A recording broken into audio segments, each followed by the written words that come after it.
Você quer que eu te ajude? Não, eu só tava porque estavam recebendo um monte de mensagem aqui, mas sim, vamos lá. Pode recorde. Pronto. Certo, boa noite, eu sou Ana Beatriz, eu sou a atual presidente da LACARDIO, que é a Liga Acadêmica de Cardiologia da Universidade Selma, de São Luís do Campo Renascença, e a LACARDIO, ela foi criada em 2016, e nesse semestre a gente iniciou essa parceria com a SBC, que é a Sociedade Brasileira de Cardiologia do Maranhão, e a gente está esperando que prospere por vários anos ainda, e continuamos com essas aulas mensais, da forma como a gente está organizando. Em nossa primeira aula aberta, não podia ser diferente, a gente trouxe o Dr. Mauro, né, que ele é o atual presidente da SBC do Maranhão.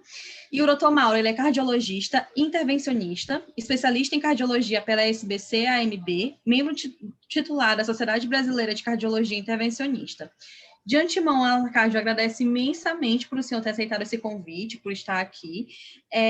E agora, para as pessoas que estão presentes, qualquer dúvida, vocês coloquem no chat ou no Questions and Answers, que tem aqui, QIA, que aí a gente vai, quando terminar, a gente vai perguntar para o Dr. Mauro. Dr. Mauro, o senhor pode ficar à vontade. Boa noite a todos. É um prazer estar aqui compartilhando esse momento com vocês. A Sociedade Brasileira de Cardiologia, Secção Maranhão, tem interesse em desenvolver a cardiologia e nada mais importante do que divulgar isso para os novos médicos, né? Então, assim, a sociedade está aberta a essa parceria. Vamos tentar, dentro do possível das agendas dos colegas, fazer com que a gente possa, né, cada vez mais ajudar, né, ajudar na divulgação do conhecimento. O tema que me coube essa noite foi um tema extremamente interessante e eu acho assim importante até por uma visão para o estudante de medicina, a gente fazer alguns comentários que são pertinentes para o entendimento da dor torácica. Então, eu vou iniciar aqui a minha apresentação. Deixa eu só voltar aqui. Então, o tema que me coube foi dor torácica cardíaca. Antes da gente entrar especificamente no tema, é importante a gente caracterizar qual será o objetivo nosso hoje para expor para vocês, como estudantes.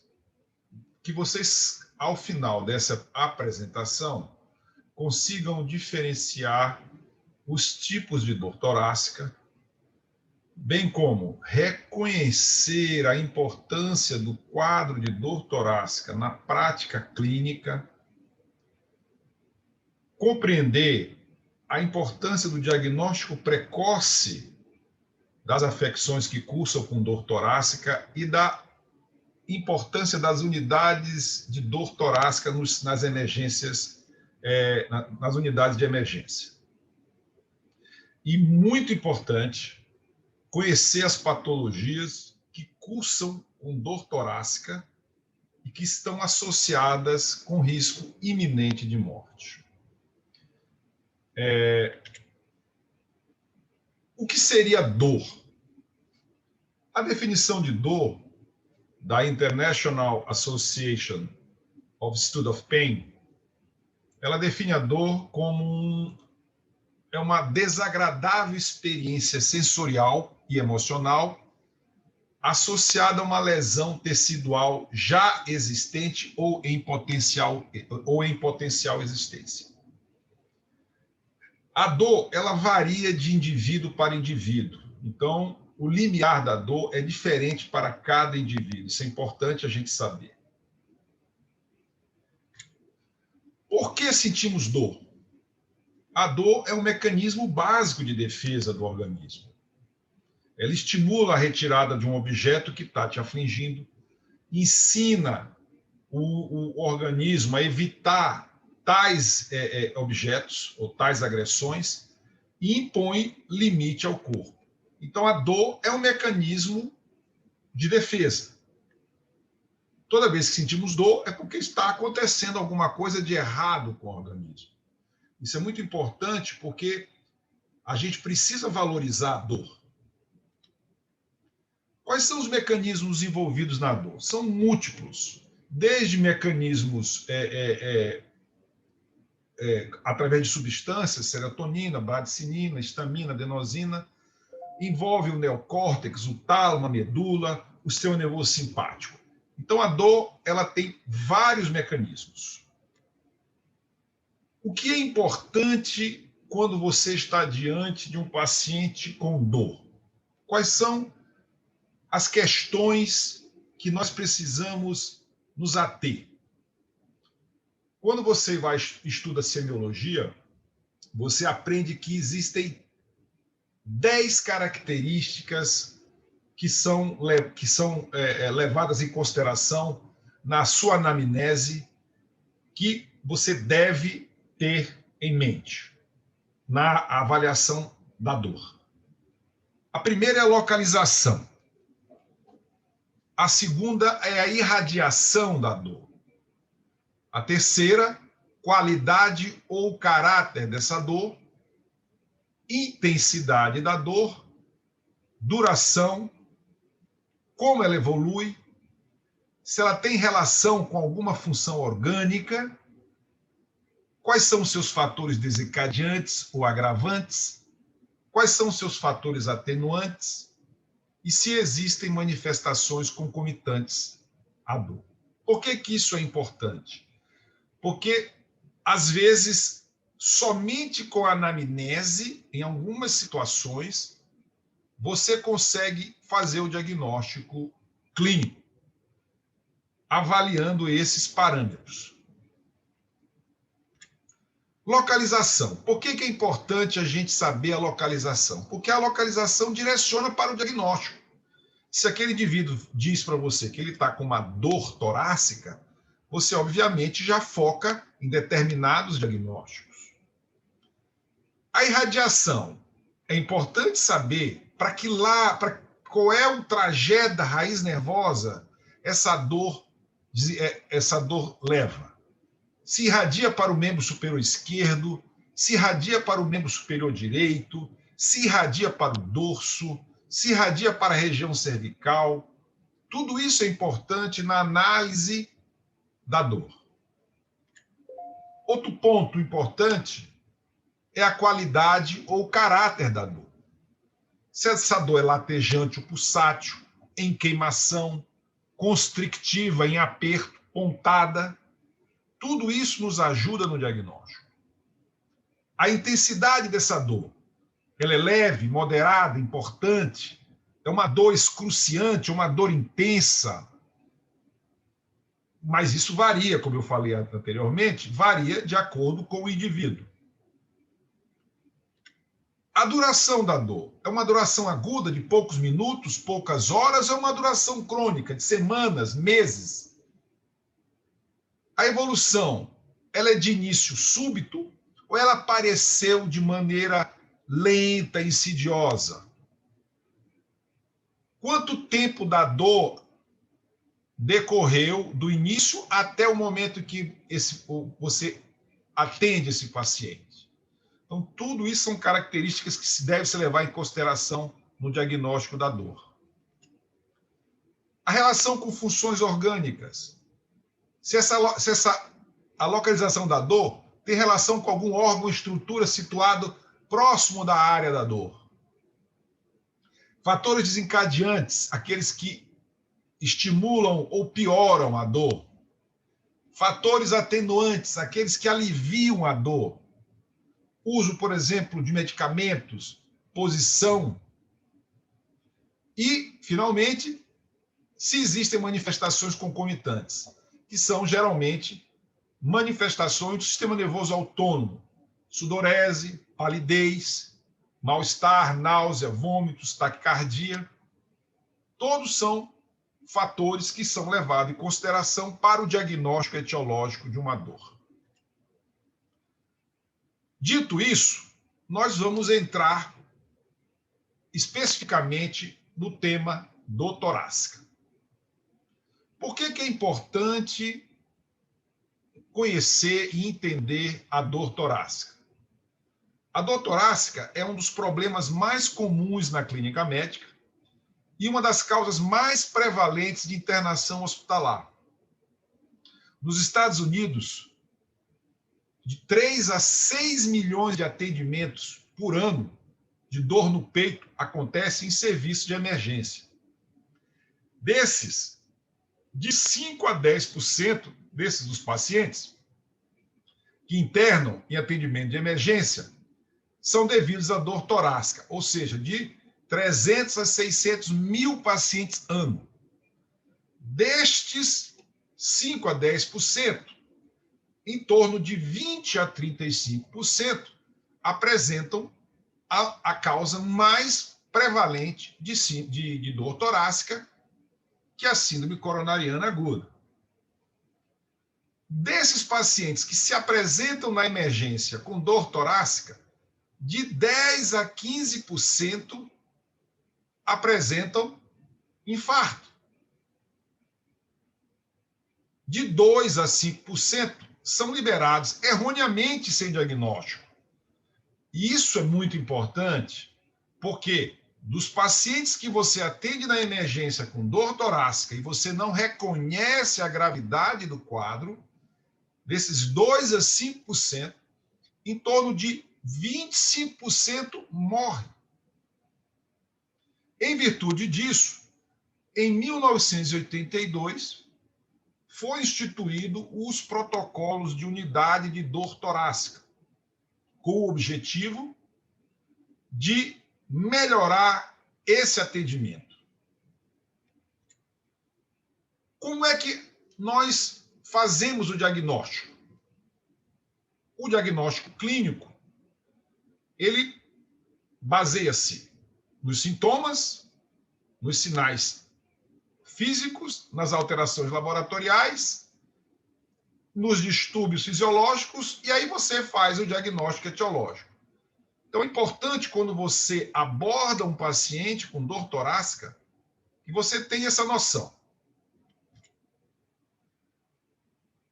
E caracterize a dor torácica de acordo com aquelas 10 características: irradiação, intensidade, fatores de melhora e piora, fatores relacionados ao tempo, duração, frequência, recorrência, relação com o ciclo circadiano, dia, noite, e sintomas e sinais associados. Por que isso é importante? Porque quando você está diante de um paciente com dor torácica na unidade de emergência, se você fizer uma boa anamnese, você consegue, na grande maioria das vezes, diagnosticar o problema do paciente, levando em consideração todos esses critérios que eu falei agora. Simplesmente só com anamnese, sem nenhum exame clínico complementar. Por que eu falei isso? Porque a dor torácica, ela pode ser classificada. Existem duas classificações. Uma classificação mais simples, que você, quando você leva em consideração a possibilidade desse doente ter uma dor cardíaca coronariana, você caracteriza esse paciente como tendo uma dor típica ou uma dor atípica. Qual seria, então, as características da dor torácica típica? Uma dor em constricção, compressão, queimação, tipo peso, localizada no reto externo, ombro esquerdo, pescoço, irradiando para o ombro esquerdo, pescoço, face e até mesmo dentes. Em alguns casos, para a região interescapular e até mesmo epigástrica. E desencadeada por estresse físico e emocional, refeições copiosas e exercício. A dor atípica, ela tem uma característica diferente, é enfacada, agulhada, pontada, piora ao respirar, é uma dor aguda, geralmente envolve o ombro direito e o hemitórax direito, e desencadeia o repouso. Essas duas características diferem uma dor típica de doença coronariana e uma dor atípica de doença coronariana. Isso não afasta a presença da doença coronariana, mas você consegue, na grande maioria das vezes, triar esse paciente de uma maneira mais otimizada. A outra classificação que nós temos é a classificação proposta pelo estudo Cass, que foi publicado em 1981, que ele avaliou 4 tipos diferentes de dor torácica. A dor tipo A, aquela que é definitivamente anginosa, que apresenta as características que dão certeza do diagnóstico da síndrome coronariana aguda, independente dos resultados dos exames complementares. Veja bem, essa dor é uma dor típica, é uma dor clássica, é a dor descrita há 200 anos atrás, que corresponde à dor retroesternal, precipitada pelo esforço, que se irradia para ombro, mandíbula ou face interna dos braços, podendo ser ambos, com duração de alguns minutos e aliviada em repouso ou com nitrato sublingual em menos de 10 minutos. Quando você está diante de um paciente com uma dor torácica e que você, na sua anamnese, você consegue caracterizar essa dor, você classifica esse paciente como tendo uma dor definitivamente anginosa. A dor tipo B é uma dor provavelmente anginosa. As características fazem da síndrome coronariana a principal hipótese, porém, nós precisamos de exames complementares. Seriam, então, elas têm a maioria dessas características, mas não todas. A dor tipo C é aquela dor provavelmente não anginosa. Seria, então, aquela que as características não fazem a síndrome como a principal hipótese, porém, também precisamos de exames complementares para excluí-la. São tipos de dor que têm poucas características da dor definitivamente anginosa, é uma dor atípica, com sintomas tipo equivalente anginoso, que você não consegue caracterizar como sendo definitivamente anginosa. E a tipo D, que seria aquela dor definitivamente não anginosa, ou seja, que não tem nenhuma característica típica de síndrome coronariana aguda. Essa dor, a grande maioria das vezes, você, pela entrevista, pela anamnese, você consegue caracterizar esse indivíduo como de baixo risco e acaba liberando da emergência. Então, é importante a gente ter esse conhecimento para que, diante de um paciente com dor torácica, você consiga classificá-lo, porque o nosso objetivo do paciente com dor torácica, como nós vamos ver agora, é que ele, quando chegue numa unidade de emergência, ele tenha o tratamento no tempo adequado, identificado de maneira adequada, ele possa ser internado, ter uma internação necessária, não desnecessária, para que ele não tenha o risco de evoluir, de ter uma afecção grave e ser dispensado da emergência. Quais são as causas cardiovasculares de dor torácica? A primeira, como eu coloquei agora há pouco, é a doença coronária, seguida da doença valva aórtica, das cardiomiopatias, hipertrófica e dilatada, pericardite, dissecção e aneurisma de aorta, prolapso da válvula mitral, tromboembolismo pulmonar e hipertensão pulmonar. Mas existem outras causas de dor torácica. Causas gastrointestinais, principalmente do esôfago, esofagite, espasmo esofágico, hérnia de hiato, úlcera péptica, gastrite, colecistite, causas neuromusculares, as costocondrites, que é a síndrome de Tietze, dor na parede do tórax por osteomuscular, radiculites, artropatias, dores torácicas, pneumotórax, pleurites, mediastinites, metástase pulmonar e a dor psicogênica. Então, diante de um paciente com dor torácica, você tem que pensar nessas possibilidades, nas principais causas cardiológicas e no diagnóstico diferencial. Mas o mais importante é você, diante de um paciente com dor torácica, procurar afastar as doenças que podem ser potencialmente fatais, que são basicamente essas 4. E eu vou tentar passar para vocês, de uma maneira didática, cada uma delas. Vamos lá. Vamos falar primeiro do tromboembolismo pulmonar. O tromboembolismo pulmonar é uma afecção extremamente grave que consiste na obstrução, na formação de um trombo em veias periféricas que migram através do coração direito, passam pela artéria pulmonar e obstruem os vasos pulmonares. Esses êmbolos, quando acometem mais de 60% da circulação pulmonar, desenvolvem um quadro que a gente chama de cor pulmonar agudo, que leva à morte súbita. A apresentação clínica do tromboembolismo pulmonar varia de acordo com a quantidade desses trombos.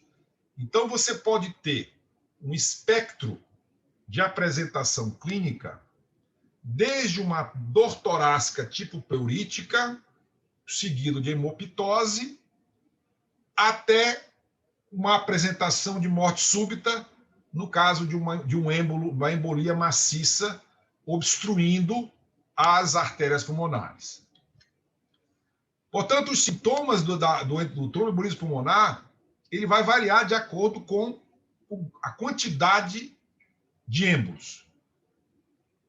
Geralmente, o indivíduo apresenta-se na emergência com quadro de dispneia súbita, aperto no peito e uma sensação de angústia, com sudorese fria, palidez cutânea mucosa, manifestações do sistema nervoso autônomo.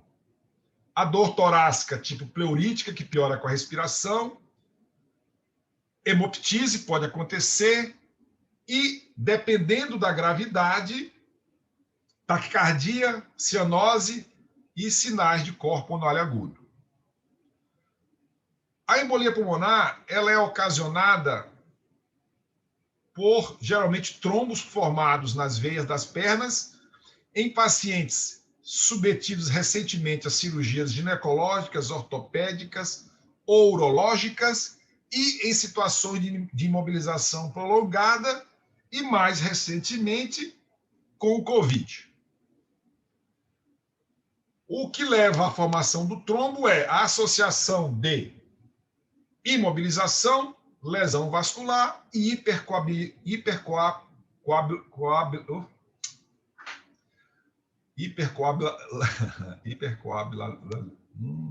travou. Enfim. Vamos lá. Como é que a gente caracteriza, então, que esse indivíduo tem embolia pulmonar? Existem alguns scores que você faz na sala de emergência e que, dependendo da probabilidade pré-teste, você caracteriza esse indivíduo como tendo embolia pulmonar ou não. Então, paciente que chega na emergência com sinais e sintomas de trombose venosa profunda, a embolia pulmonar é o diagnóstico que parece ser mais correto. Paciente que foi submetido à cirurgia ou tem repouso no leito por mais de 3 dias nas últimas 4 semanas, passado de TEP e tromboembolismo pulmonar e de TVP, paciente que chega com uma frequência cardíaca taquicárdica, hemoptise, paciente oncológico. Então, você soma isso aqui. Se você tem mais de 6, você tem uma probabilidade pré-teste aumentada. Por que é importante isso? Porque, como eu expliquei anteriormente, às vezes os sinais e sintomas não são tão evidentes. Então, você precisa fazer essa avaliação, esses scores, para avaliar a probabilidade pré-teste, para definir o diagnóstico e o tratamento. Aqui nós temos o eletro típico do tromboembolismo pulmonar, que você vê em D1, você vê a onda S, e você vê em D3 a onda Q. Então, quando você tem um eixo desviado para a direita, então você vê nitidamente um RS em D1 e uma onda Q em D3 no paciente que tem um distúrbio de condução pelo ramo direito, desvio do eixo para a direita, naquele indivíduo que tem dispneia súbita, taquipneia, hemoptise, cianose, você tem que desconfiar de embolia pulmonar. E aqui é a forma de apresentação mais comum. É o indivíduo que tem uma trombose venosa profunda, geralmente é unilateral, e que faz uma embolia pulmonar, que vocês podem observar uma tomografia mostrando aqui a imagem da artéria pulmonar ocupada, uma imagem negativa de trombo. Você teria que ver uma imagem assim, toda branquinha, mas o trombo está ocupando aqui praticamente toda a artéria pulmonar. O diagnóstico ele é feito pelo eletro e principalmente pelo eco. O ecocardiograma mostra exatamente o grau de repercussão dessa embolia pulmonar. Aqui nós temos o corte apical 4 câmaras, onde você vê o ato esquerdo, o ventrículo esquerdo, o ventrículo direito e o ato direito. O que acontece na embolia pulmonar? Você tem uma sobrecarga aguda de pressão sobre o ventrículo direito, então ele dilata. Então você tem aqui um ventrículo direito dilatado, tanto o ventrículo direito quanto o ato direito. Isso é característico da embolia pulmonar.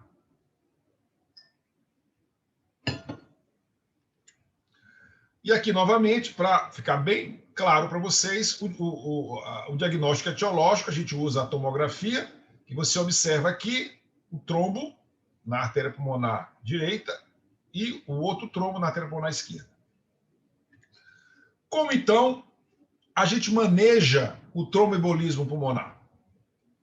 Se esse paciente tem dispneia, dor no peito, hipotensão sem nenhuma outra causa aparente, e ele tem uma probabilidade pré-teste, uma probabilidade clínica de ter o tromboembolismo pulmonar, você avalia a hemodinâmica dele. Se ele está hemodinamicamente estável, ou seja, tem pressão boa, e não está em choque, ele tem uma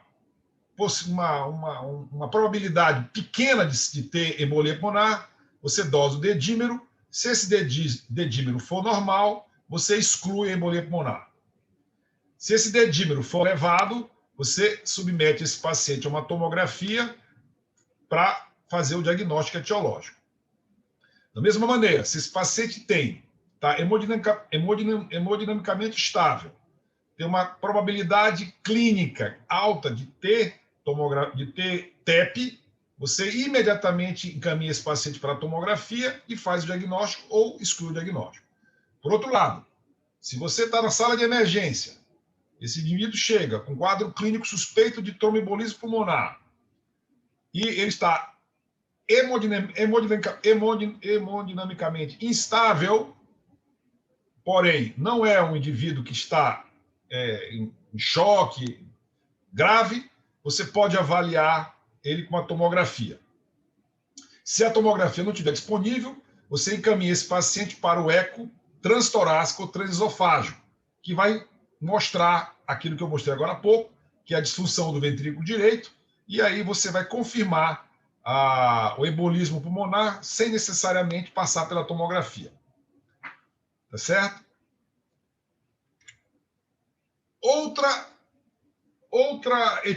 outra patologia que cursa com dor torácica e que é muito importante que vocês saibam é o pneumotórax hipertensivo.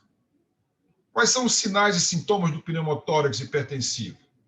A dor torácica súbita, é uma dispneia progressiva e súbita com cianose, taquipneia, palidez cutânea mucosa e sudorese. Você não ausculta no muro vesicular, no mitóris comprometido, timpanismo aumentado do tórax, diminuição do frêmio tóraco-vocal. Então, todos a semiologia aqui presente. É muito comum em tabagistas, em pacientes que têm enfisema pulmonar. Pode acontecer em indivíduos jovens longilíneos e indivíduos que têm história de asma prévia. O diagnóstico é a radiografia de tórax, onde vocês observam aqui o colabamento do pulmão direito e desvio do mediastino para o lado contralateral. É isso que provoca a instabilidade hemodinâmica, porque você comprime a drenagem venosa, você comprime as cavas. Então, é uma afecção grave, importante e que leva à morte. E precisa ser reconhecida rapidamente, porque isso exige um tratamento rápido e precoce. Aqui, novamente, para mostrar o pulmão todo colabado, tá certo? E a tomografia mostrando o pulmão colabado aqui. O tratamento é você fazer uma punção do tórax. A outra afecção também, que é muito importante que se conheça na sala de emergência, é a dissecção aórtica aguda. É uma entidade extremamente grave, apresenta uma dor torácica de início súbito e de forte intensidade, persistente. Ela é normalmente relatada como a dor enrasgando, ela irradia para o dorso, região interescapular e abdômen. Ela vem associada com muitos sintomas autonômicos. Sudorese profusa, palidez cutânea mucosa, extremidades frias, que é uma dor muito intensa. Em alguns casos, pode cursar até mesmo sem dor. Vem associado, dependendo da gravidade da dissecção, com síncope, com alterações cerebrovasculares, neurológicas, insuficiência aórtica, insuficiência renal. Por que isso acontece? Porque eu vou mostrar mais a seguir para vocês. A dissecção ela pode se manifestar de 3 maneiras, dependendo da localização e da extensão da dissecção. Então, se essa dissecção dissecar para as artérias carótidas, pode ter alterações neurológicas. Se dissecar e instabilizar o anel valvar aórtico, leva à insuficiência aórtica. Se a dissecção se estender para as artérias renais, leva à insuficiência renal aguda. Então, quais são os fatores predisponentes? Idade avançada, indivíduos hipertensos, mal controlados, sexo masculino, indivíduos que têm aterosclerose e portadores de doença do tecido conectivo, tá? Que é muito comum, coarctação de aorta, válvula aórtica bicúspide, uso de cocaína e gravidez. O que é a dissecção de aorta? A dissecção de aorta nada mais é do que a ruptura da íntima e a abertura de uma falsa luz no vaso. Todos vocês conhecem, existe a íntima, a camada média e a camada adventícia. Existe uma ruptura da íntima por um fator agressor ou pela fragilidade da própria parede da artéria, e o sangue ele segue 2 trajetos, o trajeto verdadeiro e o trajeto falso. Nesse trajeto falso, ele vai como que delaminando a artéria, fazendo a dissecção. E isso é que provoca essa dor intensa. Existem 3 tipos de dissecção de aorta, que foi classificada de 2 maneiras, a classificação de DeBake, a classificação de Stanford. A classificação que a gente usa mais é a classificação de DeBake. Por quê? Porque a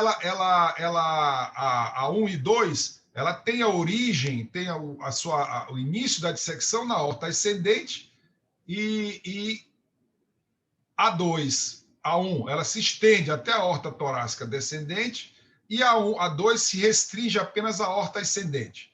E a classificação tipo 3 é aquela em que a dissecção ocorre após a artéria subclávia. Isso tem importância prognóstica e de tratamento, porque essas duas dissecções aqui são cirúrgicas. E essa dissecção aqui, atualmente, a gente trata com implante de stent. Esses são os sinais que você deve se preocupar quando for fazer o exame clínico de um paciente que chega com dor torácica no pronto-socorro e você está atendendo. Você vai escutar o doente e você vê um sopro de ciência órtica. Você vê sinais de tamponamento cardíaco, você vê estase jugular. O paciente está hipotenso, em choque, rouco, disfagia, compressão da via cava superior, tem assimetria de pulsos. Geralmente, o eletro não apresenta nenhuma alteração, a não ser quando a dissecção envolve os ossos das coronárias, que aí você pode ter supra de segmento ST, inclusive. Você pede um raio-x de tórax, está lá o alargamento do mediastino, e você, na suspeita diagnóstica, você já solicita um eco e uma angiotomografia para fechar o diagnóstico.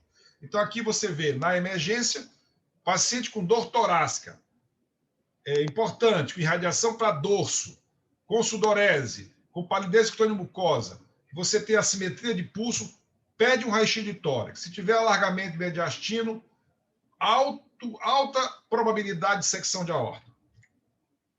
O diagnóstico é feito através do eco, que vocês observam a aorta, a luz falsa e a luz verdadeira, com o endotélio aqui dividindo. E a tomografia, os senhores observem aqui a linha de secção na aorta torácica descendente. O diagnóstico é feito através desses dois métodos. Aqui, novamente, só para ilustrar, vocês veem aqui a crosta da aorta, com uma dissecção aqui importante, e aqui no plano sagital, vocês observam a dissecção que começa na aorta ascendente e que vai até a aorta torácica, até a aorta descendente. Essa é uma DBAC tipo 2, que compromete a aorta ascendente e a torácica descendente. Como eu falei, o tratamento desse tipo de dissecção é cirúrgico, e o tipo 3, hoje a gente trata com stent. E, finalmente, nós vamos entrar na síndrome coronariana aguda, que é a mais prevalente e que todos devem ter muito cuidado quando estiverem diante de um paciente com dor torácica. A síndrome coronariana aguda, como eu vou falar mais tarde, ela faz parte, são um grupo de manifestações, são várias manifestações do mesmo problema. Ela se apresenta através de dor ou desconforto retroesternal, em aperto ou em queimação contínua, podendo ter radiação para a região cervical anterior, ombros e braços, principalmente o esquerdo, e que tem o esforço físico e o estresse com fatores desencadeantes, e o repouso e o uso de nitrato sublingual como fatores atenuantes. É muito importante ter noção de todas essas características. A grande maioria das vezes, o exame físico ele é pobre, salvo quando você está diante de um paciente que tem uma complicação, que tem uma insuficiência mitral, que fez uma CIV pós-infarto, né? Aí você vai escutar um sopro, sinais de insuficiência cardíaca, mas a grande maioria das vezes você não consegue, o exame físico é pobre. É importante, diante de um paciente com essa sintomatologia, você fazer um eletro e, após o eletro, marcador de necrose miocárdica, como eu vou falar mais tarde. Como é que é a apresentação da síndrome coronariana aguda? A síndrome coronariana aguda, ela é a principal manifestação da aterosclerose, que é um processo inflamatório da parede arterial, que se processa de maneira contínua e inicia a partir da terceira, quarta década de vida. Os senhores observem aqui que o vaso ele começa a fazer um remodelamento. Ele aumenta de tamanho para conter a placa de gordura que está se depositando abaixo do endotélio. Chega um determinado ponto e que, por fatores desencadeantes, tabagismo, pico hipertensivo, estresse, essa membrana rompe e o sangue, em contato com o ateroma, promove a oclusão desse vaso, ou total ou parcialmente. Aí você tem o que a gente chama de síndromes isquêmicas agudas. Quando o indivíduo não tem essa manifestação e a doença evolui ao longo dos anos, ele vai apresentar um quadro chamado de síndrome coronariana crônica. É um quadro mais estável, que você tem a obstrução da luz, porém sem ruptura da placa. Na apresentação aguda, que é o que nos interessa aqui, você tem, então, a ruptura ou erosão da placa aterosclerótica com a formação de um trombo.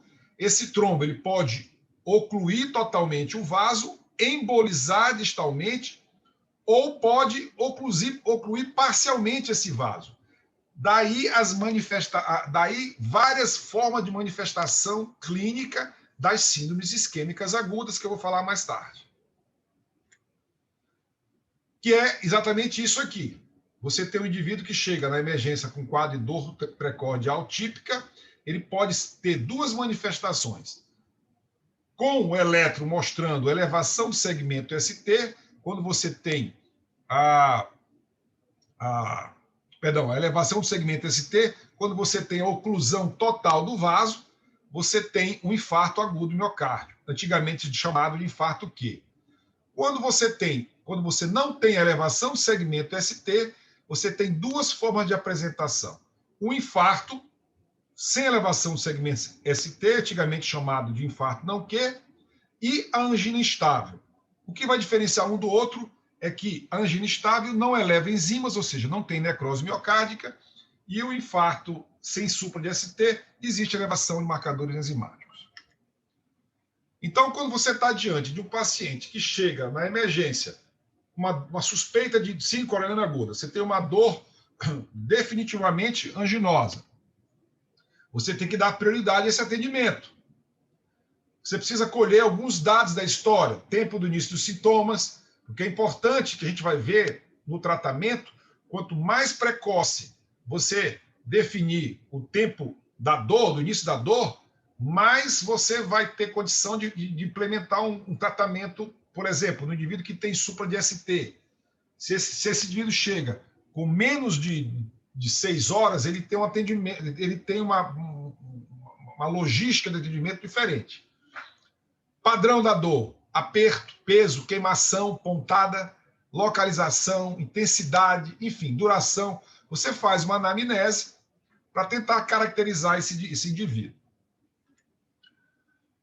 Obtém a pressão arterial, frequência cardíaca, frequência respiratória, faz a ausculta cardíaca, vê se ele está em insuficiência cardíaca, se tem algum sopro, se tem congestão pulmonar, palpa os pulsos, vê se estão simétricos, avalia o risco desse indivíduo ter uma doença coronária, idade, sexos, quais são os fatores de riscos associados, se ele tem cirurgia cardíaca prévia, se tem infarto prévio, se fez angioplastia prévia.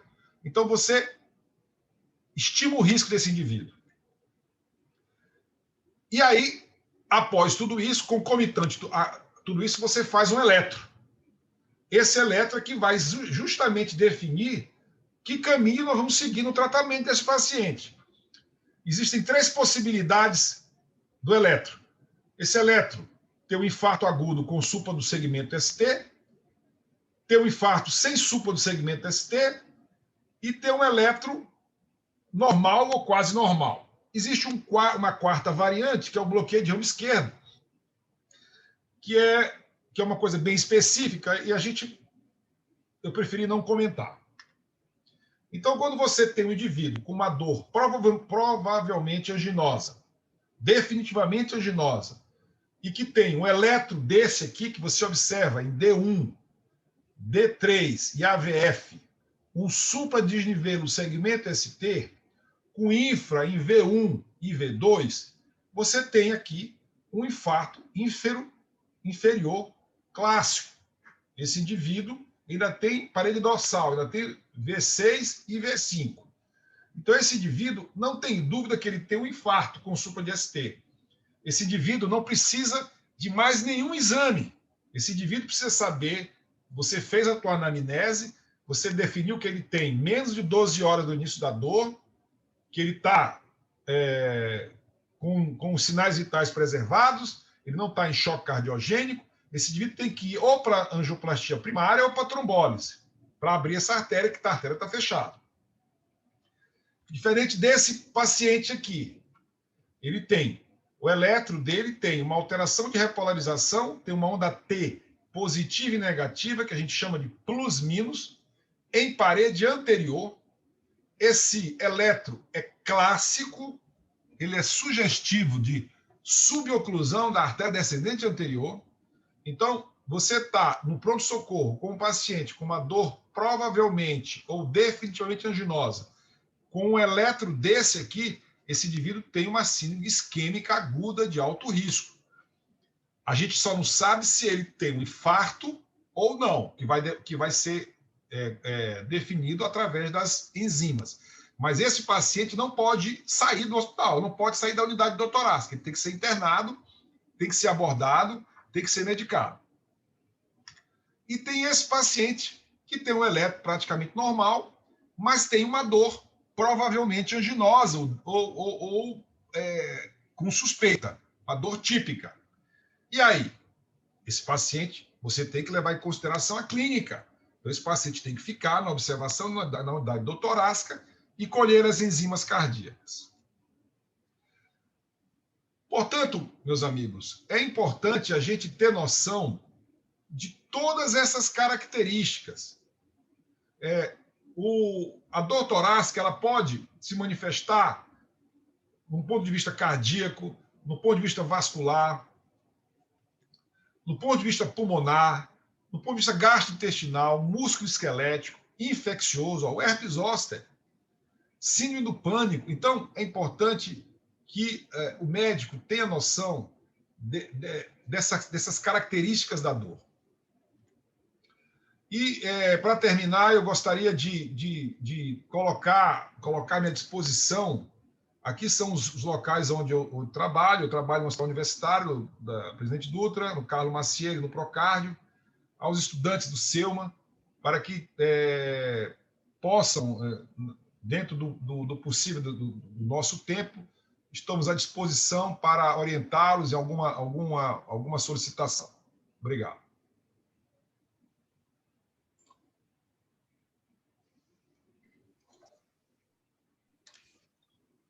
Boa noite de novo. Doutor, a gente teve 2 perguntas que estão aqui. Vai, Melissa, tua vez. Boa noite, gente. Vocês entenderam tudo? Eu tentei ser o mais simples possível. Gente, eu amei. Eu queria ter tido essa aula quando eu tive dor torácica no Cerebros Disfarçados. Boa noite, gente. Vocês tenham gostado. Boa noite, doutor Mauro. Eu sou Melissa Clementino, eu sou vice-diretora científica da Lacardio. Um prazer estar aqui nessa aula, que foi maravilhosa, por sinal. Você é neta da Dulce Clementino. A gente teve 2 perguntas. Sabia que só eu mesma. Então, uma das nossas perguntas, a primeira delas foi: por que a dissecação da aorta tem fator de risco no sexo masculino?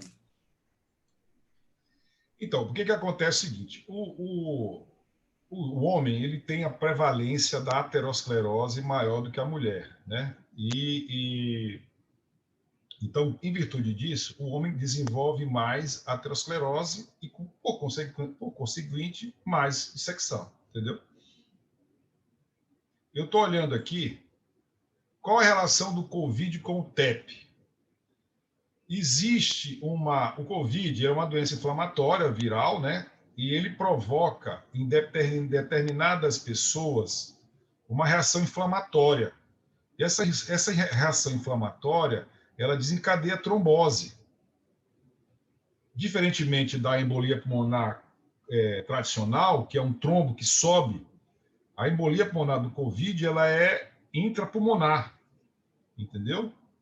Então, uma das causas de morte do COVID é a embolia pulmonar maciça, porque a inflamação acontece e emboliza para todas as artérias pulmonares. Por isso é que um dos tratamentos que você faz é usar heparina.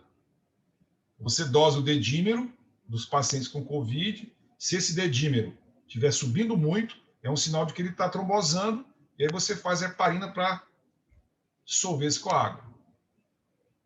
Deixa eu ver se tem outra aqui. Eu só vi essa.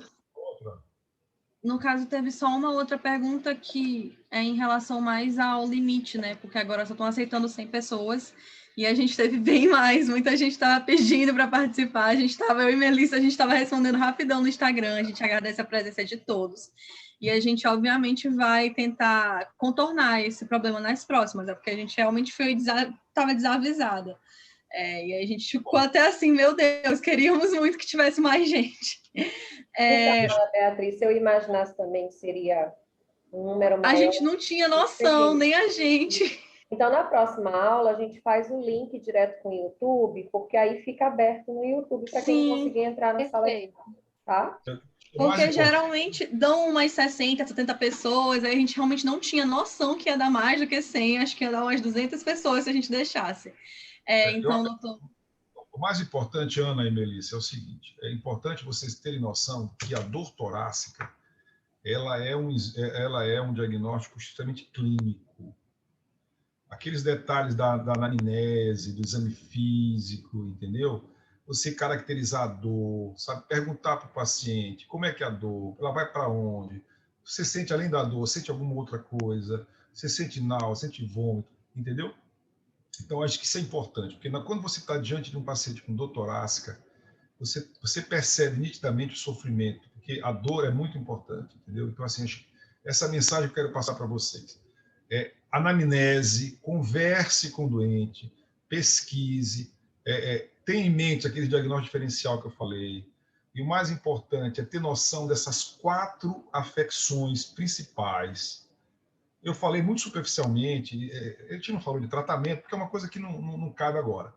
Mas, assim, se vocês tiverem noção das síndromes coronarianas agudas, o infarto com supra, o infarto sem supra, a angina instável, a dissecção aguda de aorta, o trombolismo pulmonar e o pneumotórax hipertensivo, são as afecções mais graves que existem na medicina. Então, é o que leva o indivíduo a óbito. Então, se vocês estiverem, na vida de vocês, estiverem diante de uma situação de dor torácica, vocês se lembram, poxa, essas 4 eu tenho que, pelo menos, ter noção de que, né, eu tenho que afastar essas 4 possibilidades. Porque as outras são graves, mas essas 4 são na minha avaliação, as mais importantes de você reconhecer, porque você salva a pessoa. Né? Você salva a pessoa. O pneumotórax hipertensivo é muito simples de você salvar. Você faz uma punção no tórax, você salva. A embolia pulmonar é uma das causas mais frequentes de morte súbita e mal diagnosticada, porque as pessoas não pensam no diagnóstico. A dissecção aguda de aorta também é uma coisa extremamente... não é comum, mas muita gente come bola porque não lembra da doença. Tá certo? E a mais comum, que é o infarto agudo do miocárdio, muitas vezes a pessoa sente a dor no peito, em casa, e não vai para o hospital porque acha que não é nada. Entendeu? E aí perde a oportunidade de fazer o tratamento. Sim. Mais alguma pergunta? Não, aí no caso, só para deixar avisado que a gente vai disponibilizar a gravação, possivelmente no nosso canal do YouTube, para justamente contornar esse problema, porque muita gente pediu. E a gente queria agradecer imensamente, doutor Mauro. O senhor teve uma aula, foi excelente. A gente não tem palavras para agradecer a sua aula. Muito obrigada. Eu também queria agradecer, não só em nome da Lacarte, mas em nome de Kaline, que ela infelizmente teve um problema familiar e não pôde estar aqui presente na aula, mas agradecer tanto quanto a diretoria científica da Lacarte, em nome de Kaline, em meu nome. E é isso. Muito obrigada. A aula foi ótima. Espero que todo mundo tenha gostado. A gente está à disposição. Obrigado. Obrigada. Obrigada.